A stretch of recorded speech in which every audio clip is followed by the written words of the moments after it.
Hi, నేను Rekha. Welcome to RP wealth. So అంటే ఇంతకు ముందు 2 వీడియోస్ ఆల్రెడీ రాంప్రసాద్ గారితో చేశాం కదా. ఒకటి బేసిక్ ఫైనాన్షియల్ ప్లానింగ్ గురించి చేసాం, దాని తర్వాత హెల్త్ ఇన్సూరెన్స్ గురించి చేసాం.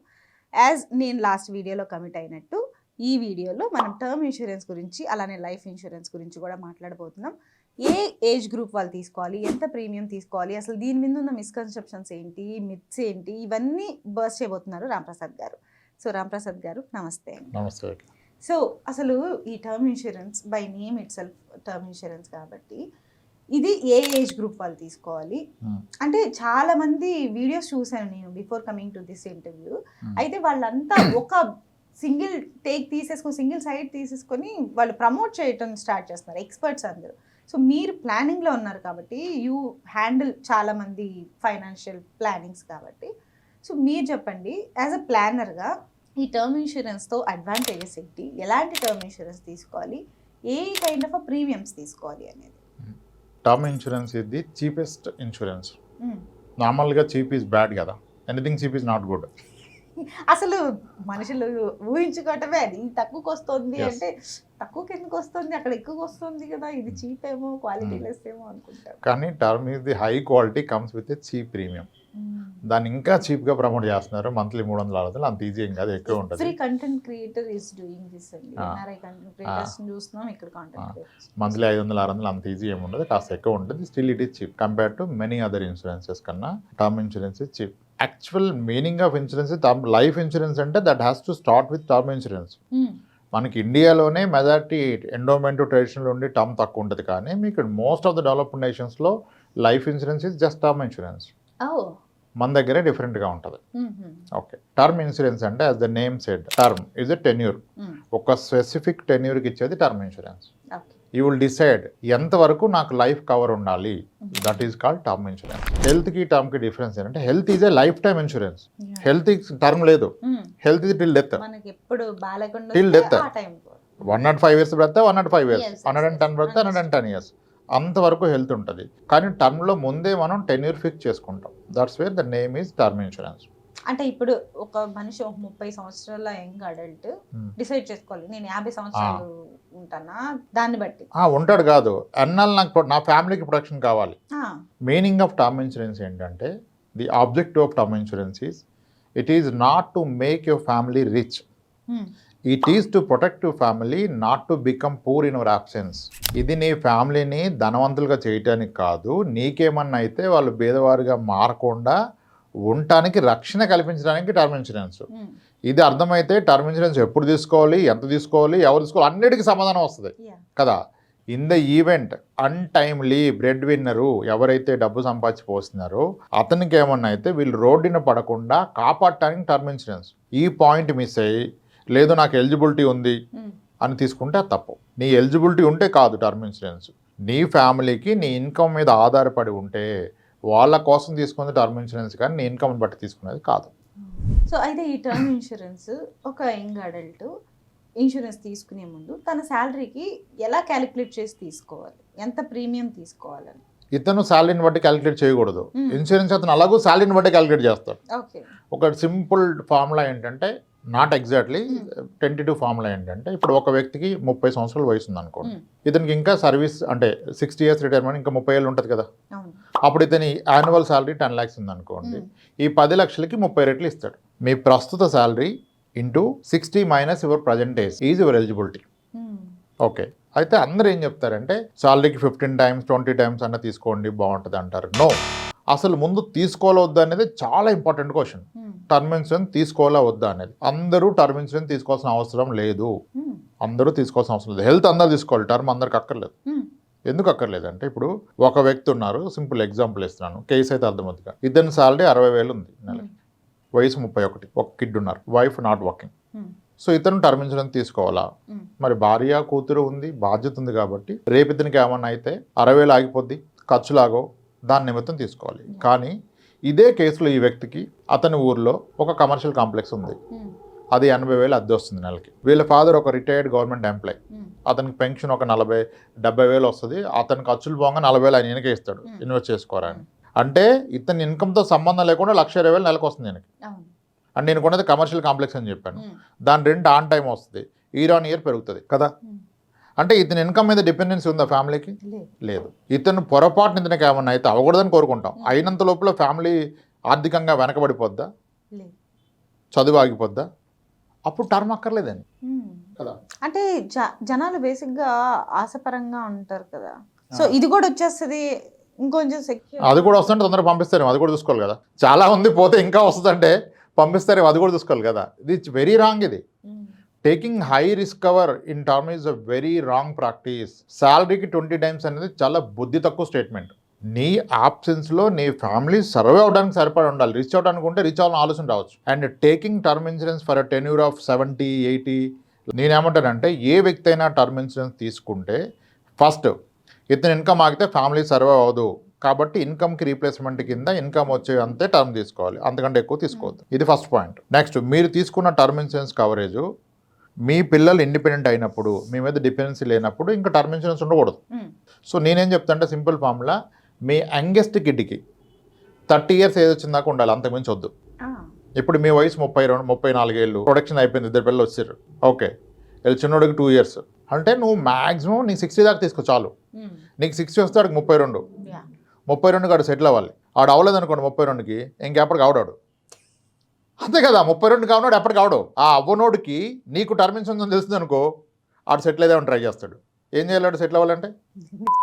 అంతే, యాజ్ సింపుల్ యాజ్ దాట్. అంటే బియాండ్ ఎ పాయింట్ మనకు ఒక వయసు వచ్చాక 60 ఏళ్ళు 65 ఏళ్ళు వచ్చాక మనకి ఇన్కమ్ ఉండదు, ఆరోగ్యం అటు ఇటుగా ఉంటుంది.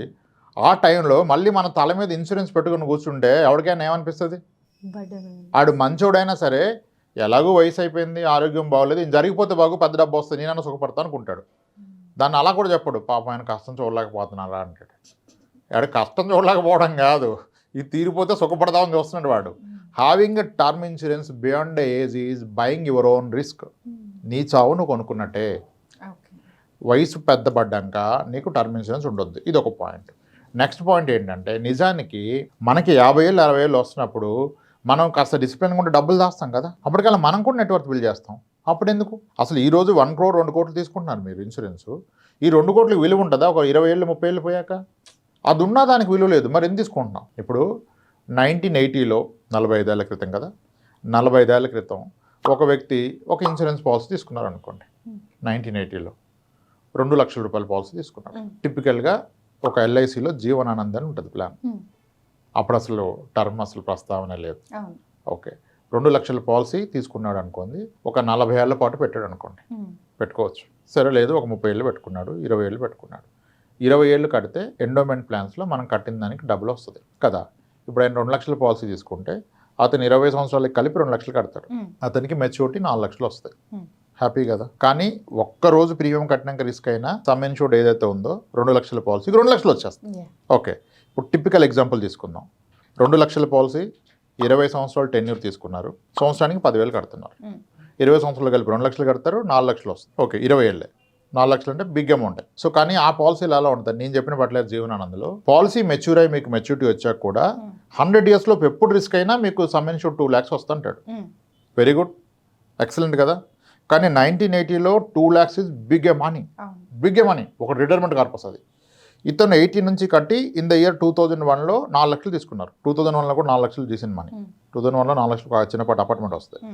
ఇది అయిపోయింది. ఇప్పుడు ఈయనకి 2 లక్షలు కవర్ ఉంది, కానీ తీసుకున్నప్పుడు 2 లక్షలు టూ బిగ్. ఈ రోజు కూడా 2 లక్షలు కవర్ ఉంది. ఇప్పుడు ఆయన వయసు ఎంత? ఆయన ఒక 40 ఏళ్ళు ఉన్నప్పుడు తీసుకున్నాడు అనుకోండి, 35 ఏళ్ళు ఉన్నప్పుడు తీసుకున్నాడు. ఇప్పుడు 45 ఏళ్ళు అయింది కదా, ఆల్మోస్ట్ 80 ఏళ్ళు. ఇప్పుడు 80 ఏళ్ల వయసులో 2 లక్షల కవర్కి ఏమన్నా మీనింగ్ ఉందా? దేనికి సరిపోద్ది? ఈవెన్ లాస్ట్ రైట్స్ కూడా సరిపోకపోవచ్చు. సో అంటే మీరు తీసుకున్న ఇన్సూరెన్స్కి ఈ రోజే వాల్యూ, ఫ్యూచర్లో దానికి వాల్యూ ఉండదు. ఆ లాజిక్ ప్రకారం చూసినా మీరు 2 కోట్లు తీసుకొని 80 ఏళ్ళు 90 ఏళ్ళు 70 ఏళ్ళు తీసుకుంటే మీనింగ్ లేదు ఆ రోజు, అది ఎందుకు పనికిరాదు. Term has a meaning if something goes wrong in the early age. నువ్వు ఎర్లీగా పోతే ఆ డబ్బుకు విలువ ఉంటుంది, లేట్గా పోతే ఆ డబ్బుకు విలువ ఉండదు. నేనేమంటే చాలామంది ఒక స్టైల్ అయిపోయింది, 1 crore స్టాండర్డ్, ఇంకా ఈయనకి ఎలిజిబిలిటీ ఉంటుంది, మళ్ళీ ఆధారం ఏముండదు. ఇతని ఏమవుతున్నారు 1 crore తీసుకొని 80 ఏళ్ళ దాకా పెడతాడు, అది తప్పు. నీకు ఎలిజిబిలిటీ ఉంటే, నీకు వెనక ఆస్తులు ఏమీ లేకపోతే, నీ మీద ఆధారపడి ఉంటే 1 crore 80 ఏళ్ళు తీసుకునే బదులు నీకు ఒక 40 ఏళ్ళ వయసు ఉంటే 2 కోట్లు తీసుకో, 15 ఏళ్ళే తీసుకో. So that premium will remain same. అంటే టెన్యూర్ యంగ్ ఏజ్లో వాళ్ళకి ఇన్సూరెన్స్ రిస్క్ తక్కువ కదా, కానీ నీ ఫ్యామిలీకి ప్రొటెక్షన్ ఎక్కువ కదా. నిజానికి 20 ఏళ్ళు పెడితే నువ్వే ఇంకో 2 crore సంపాదిస్తావు. దీని అడ్వాంటేజ్ రేపు పోతే కదా. మరి రేపు పోతే 1 crore-కి 2 crore తేడా ఉంది కదా. హయ్యర్ రిస్క్ కవర్ తీసుకోండి, లోయర్ టెన్యూర్ తీసుకోండి. Lower tenure considering your responsibilities and kids age.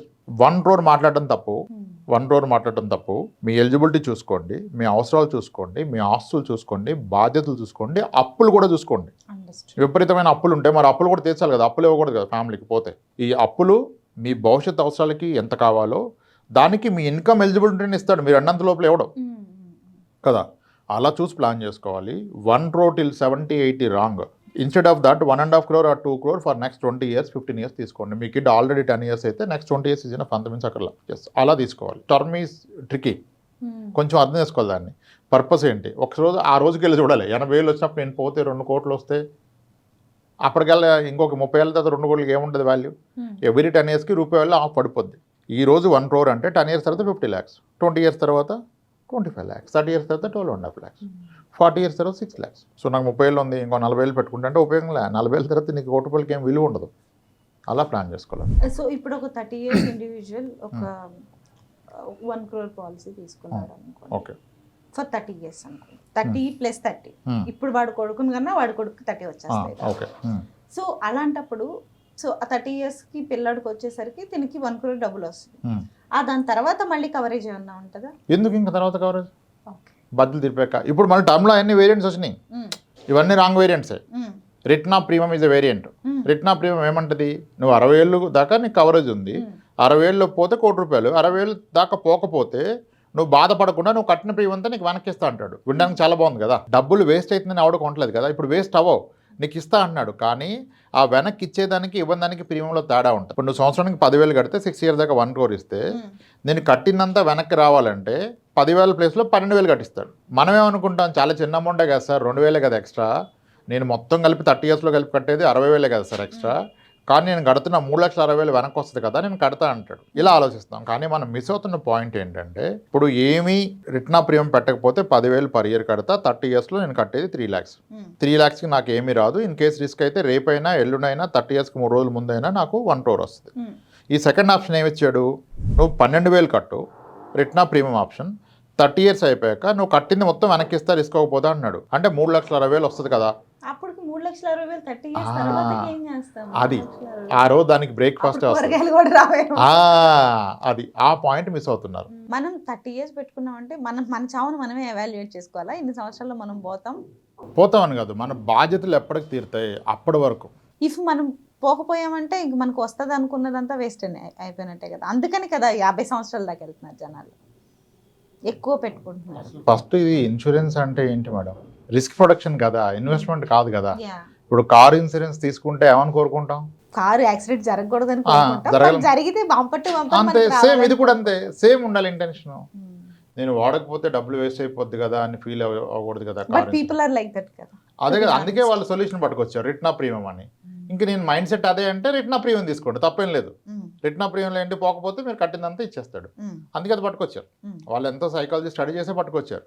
I'm not telling that is wrong, కానీ ఐడియల్గా అయితే ఇదే బెస్ట్. ఎందుకంటే ఆడికి కట్టే 2,000 ఎక్స్ట్రా పర్ ఇయర్ని మీరు రికరింగ్ డిపాజిట్లో పెట్టుకుని అంతకంటే ఎక్కువ వస్తాయి పోస్టల్ డిపాజిట్ పెట్టుకున్నా. కాబట్టి రిటర్న్ ఆఫ్ ప్రీమియం రాంగ్ అని చెప్పా. కాదు సార్ నా మైండ్ సెట్ ఇది, నేను ఇలాగే ఆలోచిస్తాను సార్ అని కొంతమంది ఒప్పుకుంటారు ఓపెన్ గా. అంటే ఇదంతా వేస్ట్ అయిపోయింది అన్న ఫీలింగ్ లో ఉంటారు కదా. కాబట్టి రిటర్న్ ఆఫ్ ప్రీమియం తీసుకోండి, కానీ టర్మ్ ఇన్సూరెన్స్ తీసుకోవడం ఆపొద్దు. మీ ఫ్యామిలీ మీ ఇన్కమ్ మీద డిపెండ్ అయి ఉంటే టర్మ్ ఇన్సూరెన్స్ తీసుకోవడం ఆపొద్దు. ఓకే, సో అయితే ఏ ఏజ్ లో తీసుకోవాలి అంటే ఏం చెప్తారు మీరు? అంటే ఏ క్రైటీరియాని బేస్ చేసుకుని టర్మ్ ఇన్సూరెన్స్ ఇస్తాడంటే? టర్మ్ ఇన్సూరెన్స్ ఒక వ్యక్తికి ఇవ్వాలంటే అతను సంపాదిస్తూ ఉండాలి, సంపాదనకి ప్రూఫ్ ఉండాలి, అది లీగల్ సంపాదన ఉండాలి, దానికి పే స్లిప్స్ ఉండాలి, బిజినెస్ అయితే ఐటీఆర్స్ ఉండాలి. అంటే ఫ్రీలాన్సర్స్కి ఇవ్వరంటారా? ఐటీఆర్ ఫైల్ చేయాలి. ప్లస్ దానికి సపోర్టింగ్గా మీ హెల్త్ కండిషన్ ఉండాలి. హెల్త్ పాడయ్యాకే ఇన్సూరెన్స్ అని గుర్తొస్తుంది అందరికీ. ఏదైనా హెల్త్ ఇన్సూరెన్స్ అయినా టర్మ్ ఇన్సూరెన్స్ అయినా కదా, అప్పుడు రాదు. ఏమైంది, నాకేమీ లేదు, డయాబెటీస్ బీపీ అంతే, కొంచెం ఆస్మా ఉంది, ఇన్హేలర్ తీసుకుంటా అంటాడు. నువ్వు కట్టే 10,000కి 7 కోటి రూపాయలు ఎందుకు తీసుకుంటాడు? నిన్న నేను ఒక డాక్టర్తో వీడియో చేశాను, ఐ డాక్టర్, ఆప్థమాలజిస్ట్, తను చీఫ్ సర్జన్ వాళ్ళ హాస్పిటల్లో. తను చెప్తున్నారు డయాబెటీస్ ఉంటే కంట్లో రెటీనా లోపల ఉండే నరాలు కూడా చిట్లిపోయే ఛాన్స్ వస్తుందట. ఓ నీకు చెప్తానండి మేడం, ఒక వ్యక్తికి టర్మ్ ఇన్సూరెన్స్ పాలసీ మేము లాగిన్ చేసాం. సో అది 3 crores టర్మ్ ఇన్సూరెన్స్ కవరు చేసాం. అతను మెడికల్ టెస్ట్కి వెళ్ళినప్పుడు వాళ్ళు టెస్ట్ చేసి బ్లడ్ టెస్ట్ మీ పాలసీ ఇవ్వాలని డిక్లైన్ అయిపోయింది, మీకు HbA1c 12 13 ఉందని చెప్పారు. ఆయన నాకు ఫోన్ చేసి, సార్ వాళ్ళు దొంగలు సార్, నాకు అసలు షుగరే లేదు సార్, ఆడవుడు సార్ చెప్పడానికి, నాకు షుగరే లేదు సార్ అన్నాడు. అన్నాను సరే సార్ ఇప్పుడు దొంగ మంచోడో తర్వాత కానీ ముందు మీరు వెళ్ళి చెకప్ చేసుకోండి, మీరైతే ఒక బాడీ చెకప్కి వెళ్ళిపోండి సార్ అన్నాను. వెళ్ళాడు అండి డాక్టర్, ఒక మేజర్ డయాగ్నోసిస్ సెంటర్కి వెళ్ళాడు. వాడు కూడా అదే ఉందని చెప్పాడు, ఎగ్జాక్ట్గా అదే వచ్చింది. తర్వాత డాక్టర్ ఫిజిషియన్ కలిసి అన్నాడు, ఫిజిషియన్ ఒకసారి ఇలా కన్ను ఇలా పెట్టుకొని చూడండి అన్నాడు. ఆ కన్ను కనపట్లేదు ఆయనకి, ఈ రోజు వరకు తెలియదు ఆయనకు ఒక కన్ను కనపట్లేదని. That is because of diabetes. మీరు అన్నారు ఇప్పుడు, మీరు అంటే నాకు గుర్తుకొచ్చింది, కంగారు పడిపోయాడు. ఏంటంటే మీ డయాబెటీస్ వల్ల కన్ను పోయిందండి మీకు అన్నాడు. అప్పుడు నాకు ఫోన్ చేశారు, వాళ్ళు దొంగలు కాదు సార్, నాకు ఉంది సార్ ప్రాబ్లం అంటాడు. మనకు తెలదు, చెకప్కి వెళ్తే కదా తెలుస్తుంది. So diabetes will impact all the organs in the body. So మీకు డయాబెటీస్ ఉంటే మీకు ఇవ్వాలా వద్దు అనేది ఇన్సూరెన్స్ అతని ఇష్టం. ఎర్లీ డయాబెటీస్ అయితే ఇవ్వడు, అంటే తక్కువ ఏజ్లో డయాబెటీస్ స్టార్ట్ అయితే రిస్క్ ఎక్కువ ఉందని అసెస్ చేస్తారు ఎవరు. ఆ HbA1c ఆన్ మెడికేషన్ 7 above ఉంటే కూడా ఎవరు, ఒకళ్ళిద్దరు ఇస్తున్నారు, మిగిలిన వాళ్ళు ఎవరు. ఇస్తే కూడా దానికి ప్రీమియం లోడింగ్ ఇస్తారు. నార్మల్ ప్రీమియం కన్నా ఒక 30, 40, 50, 90, 100% కూడా ఇస్తాడు. స్మోకర్ అండ్ డయాబెటీస్ ఉందనుకోండి, ప్రీమియం డబుల్. డయాబెటీస్ కంట్రోల్లో ఉన్న ప్రీమియం డబుల్, అంటే వాడు risk, he is accepting risk for the next 20-30 years కదా. మీ హెల్త్ని బట్టి బేస్ చేసుకొని ఇస్తారు. మీ ఇన్కమ్ సపోర్ట్ చేయాలి, income and health. Some time మీ రిసైడింగ్ పిన్ కోడ్ని బట్టి కూడా ఇస్తాడు.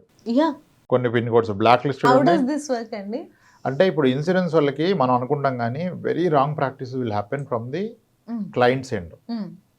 సో ఇప్పుడు ఒక పిన్ కోడ్లో ఫ్రీక్వెంట్ క్లెయిమ్స్ వచ్చాయి అనుకోండి కదా, అక్కడ ఏదో రాంగ్ ప్రాక్టీస్ జరుగుతుంది.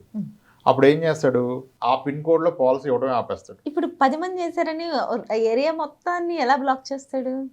అంతే కదా, ఇప్పుడు దొంగల బజార్ అంటే ఉంటుంది కదా, అక్కడ ముగ్గురు ఉంటారు దొంగలు, అందరూ దొంగలు ఉంటారు. సేఫ్ సైడ్ కదా, ఒక ఏరియాకి ఒక పేరు వస్తుంది, అదో ఒకటి ఉన్నా కానీ ఆ ఏరియాకి ఆ పేరు వస్తుంది. అలానే ఇప్పుడు ఇన్సూరెన్స్లో కొన్ని స్పెసిఫిక్ పిన్ కోడ్స్లో 2-3 దొరికినప్పుడు క్లెయిమ్స్, ఇంకా అవన్నీ మాట్లాడి మనం ఎంకరేజ్ చేయకూడదు కదా, అలా చేయొచ్చు ఫ్రాడ్ అని చెప్పకూడదు కదా. అప్పుడు వాళ్ళు దాన్ని బ్లాక్ లిస్ట్ చేస్తున్నారు. ఇప్పుడు NRIs కూడా టర్మ్ పాలసీ ఇస్తాం, కొన్ని కంట్రీస్కి ఇవ్వం, నైజీరియా కొన్ని అట్లా కంట్రీస్కి పాలసీ ఇవ్వరు, అక్కడ రిసైడింగ్ ఉన్నారంటే. వేరే కంట్రీస్లో ఉంటే ఇస్తాం. మీరు లివింగ్ చేస్తున్న ఏరియాని బట్టి కొన్ని ఇన్సూరెన్స్ కంపెనీలు అయితే కొన్ని స్పెషల్ పాలసీస్ పట్టుకొచ్చారు. ఒక ప్లాన్ ఉంటుంది టాటాలో, మహారాష్ట్ర సుప్రీం అని. Maharashtra supreme is given to the people having minimum graduation qualification and annual income more than 15 lakhs. అప్పుడు ఆ premium compared to other products with in there company కన్నా తక్కువ ఉంటాయి. ఏంటి మీ లాజిక్ అంటే, గ్రాడ్యుయేషన్ చేసి 15 lakhs అబవ్ యాన్యువల్ ఇన్కమ్ ఉంటే అయిన లైఫ్ స్టైల్ కాస్త బెటర్గా ఉంటుంది కదా. కొంతమంది వర్క్ చేస్తున్న కంపెనీని బట్టి కూడా డిస్కౌంట్లు ఇస్తున్నారు. లిస్టింగ్ ఉన్న కంపెనీస్ అయితే ఒక రకమైనది ఉంటుంది, నాన్ లిస్టింగ్ అయితే ఒక రకమైన. చాలా పారామీటర్స్ బేస్ చేసుకొని ప్రీమియం సెట్ అవుతుంది. స్మోకర్ అయితే ప్రీమియం పెరిగిపోద్ది, డయాబెటీస్ ఉంటే పెరిగిపోద్ది, బీపీ ఉంటే పెరిగిపోద్ది, ఇంకా కొన్ని హెల్త్ కండిషన్ ఉంటే అసలు పాలసీ రాదు, ప్రీమియం డబుల్ కూడా అయిపోద్ది. డిక్లైన్ కూడా చేస్తారు. పాలసీ రావడమే అంత ఈజీ కాదు, డబ్బులు కడితే. ప్రపోజల్ ఫామ్ అంటే మనం ప్రపోజ్ చేస్తున్నాం ఇవ్వమని, ప్రీమియం కడితే పాలసీ వచ్చినట్టు కాదు. మీరు అర్జీ పెట్టుకున్నాక వాళ్ళు ఎవాల్యుయేట్ చేసి, వాళ్ళ డాక్టర్ అంతా ఎవాల్యుయేట్ చేసి మీ హెల్త్ చెకప్ రిపోర్ట్స్ అన్ని చూసి ఇస్తారు టర్మ్ ఇన్సూరెన్స్. సో ఇది మన చేతిలో ఏమి ఉండదు, కానీ అందరేమో. సో ఇప్పుడు ఒకవేళ డాక్టర్ చెకప్స్లో మిస్ అయింది, మనకి పాలసీ రావట్లేదు అంటే మనం కట్టిన ప్రీమియం డబ్బులు మనకు వచ్చేస్తుంది. కానీ అందరూ ఏమంటారంటే, నేను మంచిగా ఉన్నా కదా నాకు పాలసీ ఎందుకు, జబ్బు వచ్చాక మందు తీసుకోవాలి, జబ్బు రాకముందు ఇన్సూరెన్స్ తీసుకోవాలి. అది హెల్త్ ఇన్సూరెన్స్. బేసిక్ గా ఇప్పుడు మనుషుల మీద ఇన్వెస్ట్ చేసుకోవడం కంటే ఇట్లాంటి ఇన్సూరెన్స్ మీద, ఇప్పుడు ఒక కార్ కొన్నారు అనుకోండి, ఆ రోజే ఇన్సూరెన్స్ తీసేసుకుంటాడు. ఏదన్నా అయితే ఏంటి అనేది ఒకటి ఉంటది కాదు, వీడు తీసుకుంటాడు కాదు. దరిద్రం దౌర్భాగ్యం ఏంటంటే, ఇన్సూరెన్స్ లేకపోతే కారు బయటకి ఇవ్వడం. ఇక్కడ మనుషులు కూడా ఇన్సూరెన్స్ లేకపోతే ఇన్సూరెన్స్ బయట రానికూడదు, ఆపేసేయాలి. కానీ మన ఎకనామిక్ కండిషన్ దానికి వర్తించవు. ఇప్పుడు మీరు you talk to Europe, you talk to US, అక్కడ మ్యాండేటరీ ఎంప్లాయర్ ఇన్సూరెన్స్ ఉంటుంది, వీళ్ళు ఇన్సూరెన్స్ పెట్టుకుంటారు. యూరోప్లో అయితే సిస్టమ్ బాగుంటుంది, పబ్లిక్ హెల్త్ అంతా సిస్టమ్ బాగుంటుంది, అది ఓకే. అంటే ఇన్సూరెన్స్ లేకుండా కంట్రీలో ఎవరు ఉండరు. ఇండియాలో ఈ రోజుకి health insurance out of pocket 70% people out of పాకెటే కడతారు, అందుకే పూర్ అయిపోతారు. అవుట్ ఆఫ్ పాకెట్ ఎక్స్పెన్స్ ఉండవు. చాలా కంట్రీస్లో అవుట్ ఆఫ్ పాకెట్ ఉండదు health care expense. Maybe public insurance కానీ ప్రైవేట్ కానీ అక్కడ నుంచే ఉంటుంది, అవుట్ ఆఫ్ పాకెట్ ఉండదు. మన దగ్గర out of pocket expense more హాస్పిటల్స్లో. ఇంకా టర్మ్ ఇన్సూరెన్స్ అవేర్నెస్ ఉంటుంది కదా. అయితే ఈ టర్మ్ ఇన్సూరెన్స్ కూడా ఎలా ఉంటారంటే, ఎప్పుడు పక్కన వాడే వాళ్ళ ఫ్రెండ్ చనిపోతాడు, అమ్మ వాడికి అలా అయింది నాకైతే ఏంటని తీసుకుంటాడు. ఒక 4 ఏళ్ళు అయినాక ఏం అవ్వలేదు కదా, ఏం అవ్వదులే అనవసరంగా కట్టేస్తున్నాను ఆపేస్తాడు. మళ్ళీ దట్స్ అగైన్ ఏ ప్రాబ్లం. అట్లా ఆపేస్తే మధ్యలో కాంట్రాక్ట్ వన్స్ మీరు కాంట్రాక్ట్ చింపేశారుగా అయిపోయింది, అక్కడితో కవరేజ్ అయిపోతుంది. అది మధ్యలో problem. ఆపేస్తే మాత్రం కవరేజ్ కంప్లీట్ గా గాన్. సో అంటే ఇప్పుడు మన దగ్గర ఇండియన్ రెసిడెంట్స్ కి ఎలాగా ప్లాన్స్ ఉంటే ఎన్ఆర్ఐస్ కి ఎలాగ ఉంటాయండి? ఎక్కడ సేమ్ differentiate ప్రీమియం అవుతుంది? సేమ్ ప్రీమియం ఎవరికైనా సేమ్ ప్రీమియం ఏజ్ని హెల్త్ కండిషన్ని బట్టి ఇస్తారు. అండ్ ఒక ఎన్ఆర్ఐ పాలసీ తీసుకుంటే that gives a global cover. ఆయన ఎన్ఆర్ఐ స్టేటస్ డిస్క్లోజ్ చేసి తీసుకోవచ్చు. ఎన్ఆర్ఐ స్టేటస్ నుండి పాలసీ తీసుకున్నప్పుడు ఎన్ఆర్ఐ దగ్గర జిఎస్టీ కూడా కలెక్ట్ చేయదు లైఫ్ ఇన్సూరెన్స్. చేయదా? జిఎస్టీ లేకుండా బేస్ ప్రీమియంలో వాళ్ళకి పాలసీ వస్తుంది. Any which way it's a global cover. NRIs కూడా హ్యాపీగా టర్మ్ ఇన్సూరెన్స్ ఇన్ ఇండియా తీసుకోవచ్చు. ఓకే. ఓకే, సో అది రికవరీ ఇక్కడ ఇండియాలో చేసుకోవాలా, గ్లోబల్ కవర్ కాబట్టి అక్కడైనా చేసుకోవచ్చు? వాళ్ళు ఎన్ఆర్ఐ అకౌంట్ నుంచి పే చేస్తారు. ఓకే. వాళ్ళ బ్యాంక్ అకౌంట్ నుంచి పే చేస్తారు. ఎన్ఆర్ఐ బ్యాంక్ అకౌంట్ నుంచి ప్రీమియమ్స్ పే చేయాలి. సో ఇప్పుడు అసలు major myths on term insurance అంటే ఏమేమి ఉన్నాయి మీ ఎక్స్పీరియన్స్ లో? ఏమేమి ఫీల్ అవుతారు జనాలు? ఫస్ట్ ఇన్సూరెన్స్ మిత్ ఏంటంటే క్లెయిమ్ ఎవరు? అవును, క్లెయిమ్ ఎవరు? ఎంతమందికి ఎవరు? 2-3% పీపుల్కి ఎవరు? మరి 97% పీపుల్కి ఇచ్చినాడు 2-3% పీపుల్కి ఎందుకు ఎగ్గొడుతున్నాడు అంటే ఎవడు దొంగ? సింపుల్ కదా. ఇప్పుడు నాన్ డిస్క్లోజర్ ఉంటుంది, క్లియర్గా దొరికిపోతే ఎవరు? ఇప్పుడు హెల్త్ ఇన్సూరెన్స్ అయినా టర్మ్ ఇన్సూరెన్స్ అయినా ఇప్పుడు మనం వీడియో చేస్తాం, కింద కామెంట్ పెడతారు నమ్మొద్దు, ఇన్సూరెన్స్ క్లెయిమ్ రాదు అంటాడు. కానీ ఈ వీడియో చూసిన వాళ్ళు ఒక 1000 మంది ఉంటారు ఇన్సూరెన్స్ క్లెయిమ్ వాడిన వాళ్ళు, హెల్త్ ఇన్సూరెన్స్ అట్లీస్ట్. వాళ్ళు ఎవరు బెటర్? ఈయన పెడతాడు. ఇది చూసి ఇంకొకటి చెడగొడతారు. కూసేగాడిది వచ్చి మేసేగాడిని చెడగొడుతుంది అంటారు కదా. ఇప్పుడు ఎవరో ఒక ఆయన పాపం చూస్తాడు, అరే నిజమే కదా హెల్త్ ఇన్సూరెన్స్ బెస్ట్, నిజమే తీసుకుందాం అనుకున్న టైంలో వీళ్ళంతా దొంగలు అవదో హెల్త్ ఇన్సూరెన్స్ ఏమి ఎవరు ఎగ్గొడతారు నాకు తెలుసు అంటాడు. కానీ మీరు going by data claim settlement ratio 90%, 92% ఉన్నప్పుడు వాడు ఫ్రాడ్ అయితే 90 ఎందుకు ఉంటుంది? క్లెయిమ్ సెటిల్మెంట్ 30-40 ఉండాలి కదా కదా. అంటే వీటికి కూడా ఉన్నాయి. ఎస్, అంటే కొన్నిసార్లు ఇన్సూరెన్స్ కూడా చేస్తారు. ఇప్పుడు వీటికి కూడా ఐఆర్డీఏ నుంచి ఉన్నాయి. టర్మ్ ఇన్సూరెన్స్ క్లెయిమ్స్ని అంటే లైఫ్ ఇన్సూరెన్స్ క్లెయిమ్స్ని 3 కేటగిరీస్ చేశారు. Very early claim, early claim, non early claim. Within 1 year వస్తే that is very early claim. Top of scrutiny ఉంటుంది. Insurer can take time, 3 months 6 months time తీసుకొని మొత్తం scrutiny చేసి అంత డెత్ గిత్ అంతా చూసుకొని ఇస్తాడు. తర్వాత early claim 1 year to 3 year.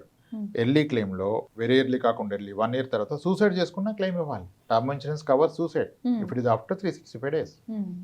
Non early క్లెయిమ్లో 3 years తర్వాత ఏదైనా మిస్లీడింగ్ స్మాల్ ఉంటే పెద్దగా పట్టించుకోరు.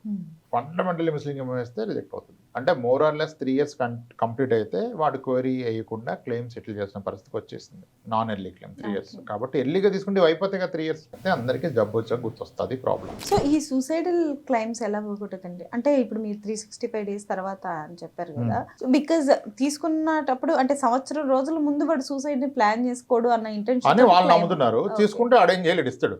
రూల్ అంతే కదా. First claim I believe suicide claim నేను గుర్తుపెట్టుకుంది సమ్మర్ ఇన్ 2011లో ఒక టాలీవుడ్ డైరెక్టర్ ఒక హోటల్లో సూసైడ్ చేసుకున్నారు. ఆ క్లెయిమ్ సెటిల్ అయింది. టాలీవుడ్ డైరెక్టర్ చేసుకున్నారు, అప్పుడు క్లెయిమ్ సెటిల్ అయింది. సూసైడ్ క్లెయిమ్ సెటిల్ అవుతుంది ఆఫ్టర్ 1 year. ఓకే. అయితే చాలామంది ఏం చేస్తారంటే ఈ టెండెన్సీ ఉన్నవాళ్ళు, పీపుల్ హ్యావ్ టెండెన్సీ అంటే నేను తప్పు చేశాను, నేను పోయినా నా ఫ్యామిలీకి ఆన్ చేయాలని ఉంటుంది కొంతమంది. వీళ్ళు ఏం చేస్తారు ఇన్ ద ప్రాసెస్లో, ఇప్పుడు ఎలిజిబిలిటీ ఉంటుంది మీ శాలరీని బట్టి మల్టిపుల్ కంపెనీ తీసేసుకుంటారు. ఒక కంపెనీ కాదు, మల్టిపుల్. యాక్చువల్గా రూల్ ఏంటంటే ఇప్పుడు ఒక కంపెనీలో మీకు ₹1,00,000, ఇప్పుడు మీ శాలరీ 60,000, మీ ఎలిజిబిలిటీ ₹1,00,000, మీరు ఒక కంపెనీలో తీసుకున్నారు ₹1,00,000. ఈ ₹1,00,000 తీసుకున్నాక నాకు ఇది సరిపోదు, నాకు ఎలిజిబిలిటీ 3 కోట్లు ఉంది ఒక వ్యక్తికి, 1 crore తీసుకున్నారు. ఇప్పుడు మళ్ళీ 2 crores అప్లై చేశాడు. ఈయన ఈ 1 crore డిస్క్లోజ్ చేస్తే ఈయనకి ఎలిజిబిలిటీ ఉంది కాబట్టి 3 crores ఇంకో 2 crores ఇస్తాడు. కానీ ఇది డిస్క్లోజ్ చేయకపోయినా చేయనే ఇస్తాడు కానీ క్లెయిమ్ ఇవ్వడు. ఎందుకంటే నువ్వు 3 crores అంటే under writing and set of medical టెస్టులు వేరుంటాయి. హయ్యర్ కవర్కి థ్రెడ్మిల్ టెస్ట్ కూడా చేస్తాడు. నార్మల్ దానికి 1 crore అయితే ఈసీజీ చేసి ఇచ్చేస్తాడు. ఎప్పుడైతే మీరు 3 crores 5 crores వెళ్తారో మీ ఏజ్ని బట్టి హెల్త్ కండిషన్ బట్టి ఆయన థ్రెడ్మిల్ టెస్ట్ ఇవన్నీ పర్ఫామ్ చేస్తాడు. సో వన్ షుడ్ ఎన్ష్యూర్ ఒక పాలసీ తీసుకున్నప్పుడు ఇంతకు ముందు అన్ని పాలసీ డేటా ఇక్కడ చెప్పాలి. దాన్ని బట్టి వాళ్ళ అండర్ రైటింగ్ గైడ్లైన్సే మారిపోతాయి. హెల్త్ చెకప్స్ కూడా టెస్టులు కూడా మారిపోతాయి. అంత ట్రాన్స్పరెంట్ మెయింటైన్ చేస్తే క్లెయిమ్స్లో ఇబ్బంది రాదు. ఇది మిస్లీడ్ అవుతారు. ఓకే, కొన్నిసార్లు ఎవరన్నా కూడా రాంగ్ సెల్లింగ్ చేయొచ్చు, ఎందుకు సార్ అక్కర్లేదు అనొచ్చు, ఎందుకంటే ఈ టెస్ట్లని పెడితే వస్తుందో రాదో కదా అని. తప్పు. ప్రతి ప్రపోజల్ ఫామ్లో ప్రతిదీ హానెస్ట్గా ఫిల్ చేయాలి. మనకున్న ప్రతి జబ్బు మెన్షన్ చేయాలి, మనకున్న ఇన్సూరెన్స్లు మెన్షన్ చేయాలి. ఎస్, అక్కడ ఇప్పుడు మీరు చెప్పిన రాంగ్ ఇంటెన్షన్ అతను అంటే ఇంటెన్షన్ రాంగ్ కాదు, ఆయనకి ఫ్యామిలీ మీద ప్రేమ ఎక్కువ, నేను తప్పు చేశాను సరిగా చేయలేదు, పొరపాటున పోతే ఎక్కువ రావాలనుకుంటున్నాడు, అందుకని పొలవమని తీసుకుంటున్నాడు. అది ఇబ్బంది. క్లెయిమ్ అప్పుడు అందరూ ఒకటే పోతారు, మొత్తం కనపడుతుంది డేటా. అక్కడ సపరేట్గా చేయరు. ఇన్సూరెన్స్కి బ్యాక్ అండ్ రీ ఇన్సూరెన్స్ ఉంటారు, అక్కడ కామన్ ఉంటుంది, అక్కడ దొరికిపోతారు. సో మీరు చెప్తున్నారు ఒకటి ఇది. నెక్స్ట్ అంటే ఇప్పుడు ఫస్ట్ డిలే చేస్తారు, తీసుకోరు. హెల్దీగా ఉన్నా కదా అక్కర్లేదు అంటారు. తీసుకున్నాక ఏం వాడట్లేదు కదా, ఏముంది అంత బాగానే ఉన్నాం కదా, మనకి ఏం వదనుకుంటారు. ఈ రెండు మేజర్. తీసుకోవటం లేట్ చేస్తారు, తీసుకున్నాక ఎక్కువ రోజులు ఏం కాలేదని ఆపేస్తారు. ప్రీమియం పే చేసేటప్పుడు మనం ఇప్పుడు ఒక 30 yearsకి మనం తీసుకుంటున్నాం అనుకోండి. సో ఈ 30 years టెన్యూర్లో పర్ ఇయర్ ఇంత అని ఉంటుంది కదా. సో పర్ ఇయర్ బేస్డ్ కట్టడం ఒకటి, అలానే షార్ట్ టర్మ్లో అంతా కలిపి ఒకే చోట కట్టేయటం ఒకటి కదా. సో ఏది బెటర్ వే అంటారు? Yes, this most valid point. Regular pay and limited pay అంటారు. రెగ్యులర్ పే అంటే ఎవ్రీ ఇయర్ రెగ్యులర్గా ప్రీమియం పే చేయాలి, పాలసీ టెన్యూర్ మొత్తం పే చేయాలి. అదర్ ఆప్షన్ ఏంటంటే limited pay. You pay for a limited period but policy will continue. Okay, coverage same but premiums will vary కదా. అది of course ఇప్పుడు మనం 30 సంవత్సరాల్లో కట్టేది 4 సంవత్సరాల్లో కడుతున్నాం అంటే డిస్కౌంట్ ప్రీమియం ఎస్. అయితే ఫినాన్షియల్గా క్యాలిక్యులేట్ చేస్తే అంటే ఇక్కడ ఎక్స్ట్రా ప్రీమియం కడతా ఇక్కడ అంటే ఇప్పుడు లెట్స్ రెగ్యులర్గా నాకు ఒక 15,000 పడ్డది అనుకోండి ఇయర్లీ 30 సంవత్సరాలకి. నేను 5 పే పెట్టుకుంటే రెగ్యులర్ అంటే ఒక 30 years వరకు పే చేస్తాను, ఇయర్లీ 25,000 అన్నాను. ఇప్పుడు 5 పే పెట్టుకుంటే మేబీ నాకు 35,000 40,000 వస్తుంది కదా, 45,000 వస్తుంది. ఇప్పుడు రెగ్యులర్గా కడితే 7.5 లక్షలు కడుతున్నాను, 30 years into 25,000. ఇప్పుడు 5 years కడితే మేబీ ఇయర్లీ ఒక 40 పెడితే 2 లక్షలు 3 లక్షలు అయిపోద్ది. అప్పుడు ఏమనుకుంటారు, నీకు 4 లక్షలు సేవ్ అయిపోతుంది కదా, ఇది 3 అది 7 అంటారు. అయితే ఇప్పుడు ఏమంటారు, 7.5 లక్షలు కట్టే దగ్గర 5 years కడితే మేబీ 3 lakhs కడతాం అనుకోండి. ఓకే, ఒక పాయింట్ ఏమొస్తుందంటే ఇప్పుడు వీడికి ఎక్సెస్ పే చేసే బదులు ఈ 5 years డిఫరెన్స్ అమౌంట్ నేను ఇన్వెస్ట్ చేసుకుంటే అది చాలా అయిపోద్ది. ఏ మ్యూచువల్ ఫండ్స్ ఆర్డీలు ఎఫ్డీలు వేసుకుంటే చాలా అయిపోద్ది. అలా నాకు ఎక్కువ వస్తుంది కదా అంటారు. అది ఫైనాన్షియల్ క్యాలిక్యులేషన్ కరెక్టే, కానీ టెక్నికల్గా ఇక్కడ ఒక పాయింట్ మిస్ అయ్యేది ఏంటంటే నేను అబ్జర్వ్ చేసిన ప్రాక్టికల్ ఛాలెంజ్, రెగ్యులర్ పేలో ఒక క్లయింట్ కొన్నిసార్లు మిస్ అవుతాడు. అంటే ఎవ్రీ ఇయర్ కట్టాలి, ఒక 1 year ఫర్ సమ్ రీజన్ ఆయన మిస్ అయ్యాడు అనుకోండి, పాలసీ 30 days గ్రేస్ పీరియడ్ తర్వాత ల్యాప్స్ అయిపోద్ది. పాలసీ ల్యాప్స్ అయితే మళ్ళీ దాన్ని ఓపెన్ చేయాలంటే యాక్టివేట్ చేయాలంటే మళ్ళీ మెడికల్ టెస్టులు పెడతాడు. ఈ లోపే ఏమైనా ప్రాబ్లం ఉంటే మళ్ళీ పాలసీ రెన్యూ అవ్వదు. ఓకే, ఇంకొక ప్రాక్టికల్ ఛాలెంజ్, ఇప్పుడు ఒక వ్యక్తి పాలసీ తీసుకున్నాడు, 18 ఏళ్ళు అయింది, ఎవ్రీ ఇయర్ కడుతున్నాడు. ఇప్పుడు జూన్లో రెన్యువల్ ఉంది, మేలో ఈ మెట్ విత్ అన్ యాక్సిడెంట్ అనుకోండి, అతను ఆటో డెబిట్ ఫ్రమ్ అకౌంట్ పెట్టాడు. ఈయన హాస్పిటల్ ఉన్నాడు కాబట్టి ఈయన బ్యాంక్ అకౌంట్ వీళ్ళ కొడుకు ఆపరేట్ చేస్తున్నాడు. అవసరం ఉందని మొత్తం తీసాడు బ్యాలెన్స్. ఆ పాలసీ ఇది ఆటో డెబిట్లో వచ్చి బౌన్స్ అయిపోయింది. ఎవరు చూస్తారు, వీళ్ళు కంగారులో ఉన్నారు కదా, ఈయన కోమాలో ఉన్నాడు, ఒక 50 days తర్వాత చనిపోయాడు. ఇప్పుడు పాలసీ ల్యాప్స్ అయిపోయింది కదా, ఇన్ఫోర్స్ లేదు కదా, క్లెయిమ్ రాదు. మనం 60 ఏళ్ళు 70 ఏళ్ళు పెట్టినప్పుడు అన్ని దరిద్రాలు ఒక్కసారి జరుగుతాయి కదా. ఒక్కసారి మనం సిక్ అయిపోయి బెడ్ రిటర్న్ అయిపోతే we will not be able to manage. అప్పుడు కనుక ప్రీమియం సమ్ రీజన్ మిస్ అయిపోతే ఇన్నాళ్ళు కట్టింది వృధా అయిపోతుంది. అదే లిమిటెడ్ పే అంటే ఎంగేజ్లో స్టార్ట్ చేశాడు, 5 years అయినా కమిట్మెంట్ అయిపోద్ది, 5 years యాక్టివ్గా కాన్షియస్గా ఉంటాడు, తర్వాత ఇంక ఏదేమైనా క్లెయిమ్ వచ్చేస్తుంది. ఇంకొక క్యాచ్ కూడా ఉంది. ఇప్పుడు ఒక వ్యక్తి 10 పే పెట్టుకున్నాడు అనుకోండి, నెంబర్ కంఫర్టబుల్ చెప్తున్నా, అంటే 10 years పే చేస్తాను, నాకు 40 ఏళ్ళు కవర్ అనుకున్నాడు. ఫర్ సమ్ రీజన్ ఇతను 5 ఏళ్ళే కట్టి ఆపేశాడు. 10 years కడతాను ఒప్పుకున్నాడు, 5 years కట్టాడు, ఆపేశాడు. అయినా ఈయన పాలసీ ల్యాప్స్ అవ్వదు. ఎందుకంటే ఇక్కడ నేను కట్టాల్సిన టోటల్ ప్రీమియంని నేను అడ్వాన్స్ 10 yearsలో పే చేస్తున్నా, ఇన్ ద ప్రాసెస్ నేను 50% ప్రీమియం పే చేసాను కాబట్టి నా కవరేజ్ కూడా ప్రోరేటా బేస్లో ఉంటుంది. అంటే నేను 2 కోట్ల పాలసీ తీసుకుంటే 10 years కట్టిన 5 years కడితే నేను 50% ఆఫ్ ది కమిటెడ్ ప్రీమియం కట్టాను కాబట్టి నా కవరేజ్లో 50% will continue till my age of 70 or 80. అదొక major advantage in limited pay. అదే రెగ్యులర్ పేలో ఏమవుతుంది, ఒక్కసారి స్కిప్ అయితే 30 days grace period, 31st day నిల్. సో అసలు ఫస్ట్ రిజెక్ట్స్ అలా కాదు. నా అండర్స్టాండింగ్లో 30% ఆఫ్ ది పాలసీస్ రెగ్యులర్ పేలు 7-8 years తర్వాత డిస్కంటిన్యూ చేసేస్తారు. ఏమైంది అంటే ఈలోపు ధైర్యం పెరిగిపోద్ది. ఎవడో చనిపోయినప్పుడు భయం, ఒక 3 years ఎవరు చనిపోతే ధైర్యం వచ్చేస్తుంది. లేదా పర్సనల్గా ఏ ఇల్లు కొంటాడు, టైట్ అయిపోద్ది కదా, 15,000 కట్టలేవారంటే మనకి ఈజీ ఉంటుంది. బట్ ఆయనకి ఒక ఇల్లు కొన్నాం కదా, దాని ఇంటీరియర్స్ అది ఇది పెట్టుకున్నప్పుడు ఈ 15,000 ఉంటే ఒక కిటికీ వస్తుంది కదా, ఏదో డోర్కి ఏదో చేపించుకుంటాను కదా అని స్కిప్ చేసేస్తాడు. ఏమవుతుంది అప్పుడు జరిగింది అనుకోండి అంత బాధ. అలా జరిగిన కేసులు కూడా చూసాం. 13 ఏళ్ళు కట్టి ఆ ఇయర్ రెన్యువల్ ఆపేస్తే ఆ ఇయర్ రిస్క్ అయింది, ఏమీ రాదు. సో నేను లిమిటెడ్ పేని ఎందుకు అంటే, ఇప్పుడు ఎఫోర్డబిలిటీ లేనతనికి అసలు లిమిటెడ్ పే మాట్లాడడం, రెగ్యులర్ పేనే ముందు వాళ్ళకి. అందుకే నేను మంచి కంపెనీ ఏది కూడా చెప్పను, అన్ని మంచి కంపెనీలో తీసుకోమని చెప్తాను. టాప్ ఇన్సూరెన్స్ ఎక్కడో ఒక దగ్గర online offline agent broker bank take top insurance, any company is good, తీసుకోండి. పెద్ద డిఫరెన్స్ ఏం లేదు క్లెయిమ్ సెటిల్మెంట్లో, తీసుకోండి. కానీ లేట్ చేయదు. ఇప్పుడు లిమిటెడ్ పే ఎవరికి చెప్తాను, ఈయనకి ఎఫోర్డబిలిటీ ఉంది, పీక్ ఆఫ్ ది ఎర్నింగ్స్ ఉన్నాడు, ఇప్పుడే కిడ్ పుట్టాడు, నేను లిమిటెడ్ పే తీసుకుని అంటాను. మీకు ఓకే అయితే ఎందుకు 5 years దాకా నువ్వు ఇది కడతావు ప్రీమియం, ఇయర్లీ ఒక 3 lakhs. నువ్వు ఆల్రెడీ కమిట్ అయినావు కదా, నెక్స్ట్ స్కూల్ ఫీజుకి వెళ్ళిపో. సో ఒక బాధ్యత తీరిపోయి ఇంకొక బాధ్యత. అది లేదు, ఈయన విపరీతమైన అప్పుల్లో ఉన్నాడు, టైట్గా ఉంది, ఇంకా ఆయనకి లిమిటెడే, రెగ్యులర్ గురించి డిస్కషన్ రెగ్యులరే, లిమిటెడ్ అవసరం లేదు కదా, అసలు దానికి వర్కౌట్ అవ్వదు కదా. కానీ లిమిటెడ్లో కట్టడం వల్ల ఏంటంటే it is a guaranteed continuity of plan. రెగ్యులర్లో కట్టినప్పుడు ఒక్కసారి ఫర్ సమ్ రీజన్ మిస్ అయిపోతే మనం బెడ్ రేట్ నుండి ఆ టైంలో రెన్యూ అవ్వకపోయినా తర్వాత రికవర్ అయినా మళ్ళీ కడదాం అని పోతే తీసుకోడు. ప్రతిసారి డిస్కషన్ అయితే మళ్ళీ హెల్త్ చెకప్స్ అడుగుతాడు, డిక్లరేషన్ అడుగుతాడు, అలా రిజెక్ట్ అయిపోతాయి. ఇన్నాళ్ళు కట్టింది వృధా అయిపోద్ది. Limited pay is good, regular pay is best, but మీకు అవకాశం ఉంటే లిమిటెడ్ వెళ్ళినా ఓకే, దాన్ని బట్టి తీసుకోవాలి. Both are good. When you can afford, you can go for limited pay, otherwise you can go for regular pay. Yes, perfect. So అంటే మనం ఇన్ని ఛాలెంజెస్ మాట్లాడుకున్నాం కదా, ఒక్క ప్రీమియం మిస్ అయినా కూడా కంప్లీట్ పాలసీ కొలాప్స్ అయ్యేది కూడా మాట్లాడుకున్నాం. సో బట్ లైఫ్ ఇన్సూరెన్స్ దానికి వచ్చేసరికి ఛాలెంజెస్ ఎలా ఉంటాయి? అసలు టర్మ్ ఇన్సూరెన్స్, లైఫ్ ఇన్సూరెన్స్ ఎలా డిఫర్ అవుతుంది? ఏం లేదు, బోత్ ఆర్ లైఫ్ ఇన్సూరెన్స్లో టర్మ్ ఇన్సూరెన్స్ అయితే pure form of life insurance. మనం అనుకున్న endowment plans investment and insurance mix, అది తప్పు. ఇన్వెస్ట్మెంట్ ఇన్సూరెన్స్ మిక్స్ చేయొద్దు. కానీ మరి ఇప్పుడు టర్మ్ ఇన్సూరెన్స్ ఎలిజిబిలిటీ లేనతను ఏం చేయాలి? మిక్స్ చేయాలి. టర్మ్ ఇన్సూరెన్స్ ఎలిజిబిలిటీ ఇప్పుడైతే ఇంకా స్ట్రిక్ట్ అయిపోయినాయి రూల్స్. బిజినెస్ వాళ్ళకి కూడా 5-6 lakhs యాన్యువల్ ఇన్కమ్ ఉంటే కూడా ఇవ్వట్లా, 9 lakhs అడుగుతున్నారు. ఇప్పుడు నాకు టర్మ్ రానప్పుడు ఒక రిక్షా డ్రైవర్ ఉన్నారు, ఆటో రిక్షా నడుపుతారు, ఆటో నడుపుతారు, ఒక మండల హెడ్ క్వార్టర్లో చేస్తాడు, హ్యాపీ లైఫ్, రోజుకు 600 సంపాదిస్తాడు, ఈజ్ హ్యాపీ విత్ ఇట్. అతనికి టర్మ్ రాదు, అలానే ఇన్సూరెన్స్ తీసుకోకుండా ఉండకూడదు కదా.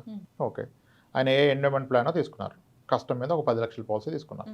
ఓకే, ఆయన ట్రావెల్ ఉంటాడు కాబట్టి దానికైనా risk cover, accidental double benefit కూడా పెట్టుకోవాలి. యాక్సిడెంటల్ రిస్క్ అయితే డబుల్ వచ్చేది, అంటే 10 lakhs తీసుకుంటే యాక్సిడెంట్ వల్ల చనిపోతే 20 లక్షలు వస్తుంది. టర్మ్ రాదు కాబట్టి అదే తీసుకున్నాడు. ఇప్పుడు పొరపాటున ఆ వ్యక్తికి రిస్క్ అయింది అనుకోండి, యాక్సిడెంట్ ద్వారా అయితే 20 లక్షలు వస్తుంది, నార్మల్గా డిసీజ్ వచ్చిపోతే 10 lakhs వస్తుంది. ఇప్పుడు ఆయన వైఫ్ ఏం చేస్తుంది, ఆయనకి నిజంగా రిస్క్ అయితే ఈ 10 lakhs తీసుకెళ్ళి ఆయన లేనప్పుడు మరి ఇంకా ఫ్యామిలీని పోషించాలి కదా. ఆయన ఉంటే నెలకి 20,000 సంపాదిస్తుంది, ఇప్పుడు 20,000 ఎలా వస్తే రావు కదా. అప్పుడు ఆమె ఏం చేయాలి, ఈ 10 lakhs వస్తే ఇంకొక 2 ఆటోలు కొనుక్కుంటుంది, కొనుక్కొని ఈ ఆటో 2 ఆటోలు 3 ఆటోలు రెంట్కి ఇస్తే రోజుకి ఆటోకి 300 వచ్చాయి అనుకోండి, రోజుకి 900 వస్తాయి. అంటే వీళ్ళ హస్బెండ్ ఉన్నప్పుడు 700-600 సంపాదించాడు, ఇప్పుడు కూడా ఒక 700 సంపాదిస్తున్నాడుగా. అంటే ఆ ఫ్యామిలీకి 10 లక్షలు గ్రేట్ ప్రొటెక్షన్. కానీ అదే ఇప్పుడు 2 లక్షల జీతం ఉన్నాడు, ₹1,00,000 మంత్లీ సాలరీ ఉన్న అతను, 90,000 సాలరీ ఉన్న అతను టర్మ్ ఇన్సూరెన్స్ వచ్చే అవకాశం ఉండి కూడా 10 lakhs పాలసీ తీసుకోవడం తప్పు కదా. నిజానికి 10 lakhs పాలసీకి ప్రీమియం ఎక్కువ ఈ 1 crore టర్మ్ ఇన్సూరెన్స్ కన్నా. కేస్ టు కేస్, ఇది రాంగ్, ఇది గుడ్ ఏం లేదు, all are good. Any financial product is good. Atal Pension Yojana is designed for the people for their future pension for the lower income, those are not into income tax slab. కానీ ఆ policy అంతా bank employees కట్టుకున్నారు, Atal Pension Yojana. So ప్రతి దానికి purpose ఉంటుంది. నేనేమంటానంటే ఒక medical షాప్లో ఉన్న మందుల్లో there is nothing called a bad medicine, everything is good. But మనకి ఏదో అంతేగాని అన్నీ మంచిది కదా, నా ఫేవరెట్ కలర్ పింక్ అని పింక్ వేసుకుంటే పోతారు. మన జబ్బుని బట్టి మందు, మన అవసరాన్ని బట్టి investment option or insurance option, అది క్లియర్గా చూసుకోవాలి. So there is no statement like mixing investment and insurance is wrong, is not for all కదా, అలా చూజ్ చేసుకోవాలి. ఎండోమెంట్ ప్లాన్ కూడా గుడ్. అంటే ఇప్పుడు లైఫ్లో అయితే ఇప్పుడు మనం మెచ్యూరిటీ 25 years మెచ్యూరిటీ అనుకోండి, మనం ఉన్నా కూడా మనకి మెచ్యూరిటీ వచ్చేస్తాయి. కానీ అదే అమౌంట్ టర్మ్ తీసుకొని అడిషనల్ అమౌంట్ మీరు ఇన్వెస్ట్ చేస్తే చాలా ఎక్కువ వస్తుంది, దానికన్నా 4 times 5 times వచ్చే ఇన్స్ట్రుమెంట్ చాలా ఉన్నాయి. ఎందుకంటే ఒక small finance bank, cooperative banks కూడా 8.5-9% ఇంట్రెస్ట్ ఇస్తున్నాయి.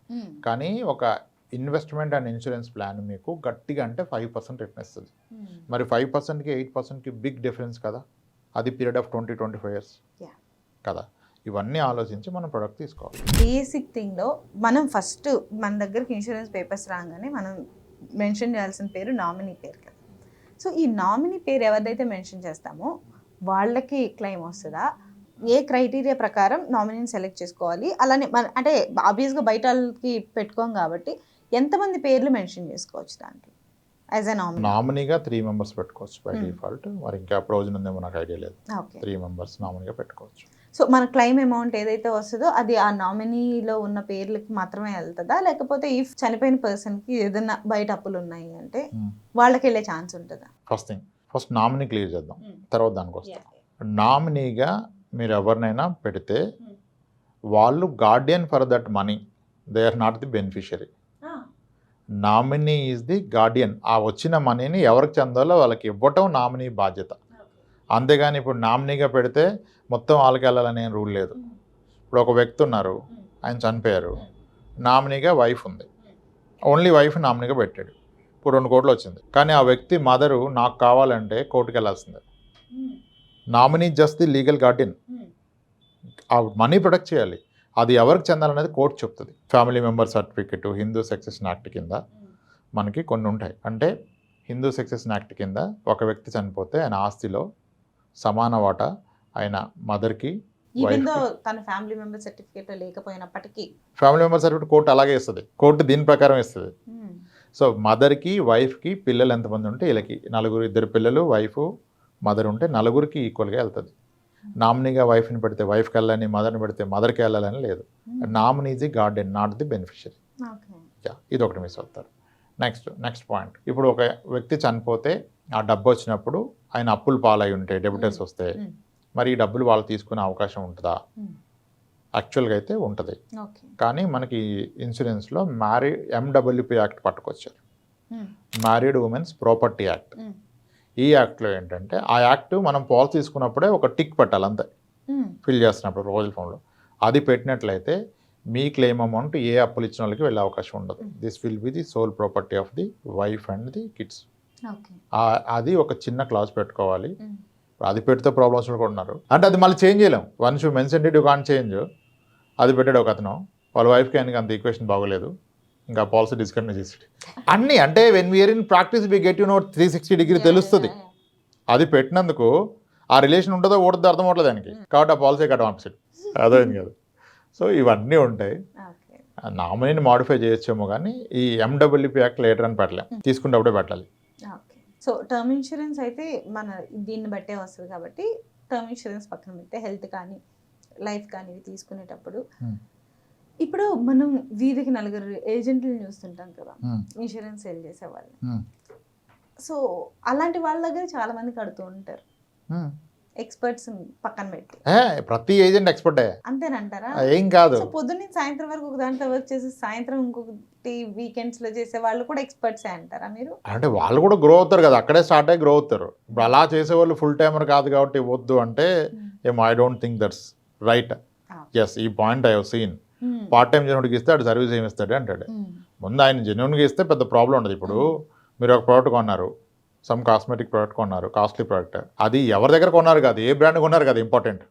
హెల్త్లో అయితే మీకు కొంచెం మల్టిపుల్ ఇంటర్వెన్షన్స్ ఉంటాయి, టర్మ్లో ఏముంది కదా. ಮತ್ತೆ తెలిసిన వ్యక్తి దగ్గర ఉండడం గుడ్.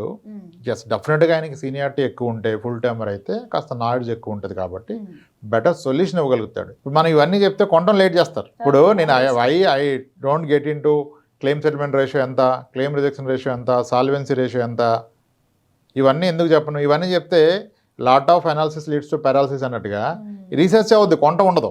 మళ్ళీ ఎవరి దగ్గర కొనాలి, ఆన్లైన్లో కొనాలా, ఏజెంట్ దగ్గర కొనాలా, ఎక్స్పర్ట్ దగ్గర కొనాలా, కాదు బ్యాంక్ దగ్గర కొనాలా, ముందు కొనాలి. ఏ కంపెనీ కొనాలి, ఏదైనా పర్లేదు, రైట్ కవర్ కొనుక్కోవాలి. ఎప్పుడు కొనాలి, ఈ రోజే కొనాలి. ఈ రోజు దాకా నాకు రిస్క్ కవర్ లేకపోతే, నా ఫ్యామిలీ నాకేమన్నా అయితే సర్వైవ్ కాలేదు, ఈ లైఫ్ స్టైల్ సస్టైన్ చేయలేదు అంటే ఈ రోజే నువ్వు టర్మ్ ఇన్సూరెన్స్ తీసుకోవాలి. గుర్తుపెట్టుకోండి, కొనండి, వీడియో చూడండి, కొనండి వెంటనే. థ్యాంక్ యూ అండి, thanks for the useful information. Right అండి. So before buying the insurance plan, ఈ ఇంటర్వ్యూ చూసిన తర్వాత ఫస్ట్ మీరు ఇన్సూరెన్స్ ఏజెంట్ దగ్గరికి వెళ్ళినప్పుడు మీకున్న ప్రాబ్లమ్స్ ఏంటో క్లియర్ కట్గా చెప్పండి. డాక్టర్ దగ్గర, లాయర్ దగ్గర అబద్ధాలు చెప్పకూడదు అంటారు కదా, అలానే ఇన్సూరెన్స్ వాడి దగ్గర కూడా అబద్ధం చెప్పకుండా యాజ్ ఇట్ ఈస్ మీకున్న ప్రాబ్లమ్స్ చెప్తే మీకు దానికి సరిపడా ప్లాన్ మాత్రమే సజెస్ట్ చేస్తారు. సో దట్ ఫర్దర్గా మీకు ఏ కాంప్లికేషన్స్ ఉండవు. సో ఈ వీడియో చూసిన తర్వాత మీ ఫీడ్బ్యాక్ ఏంటి అనేది కమెంట్ సెక్షన్లో మాకు తెలియజేయండి. And don't forget to like, share and subscribe to RP wealth.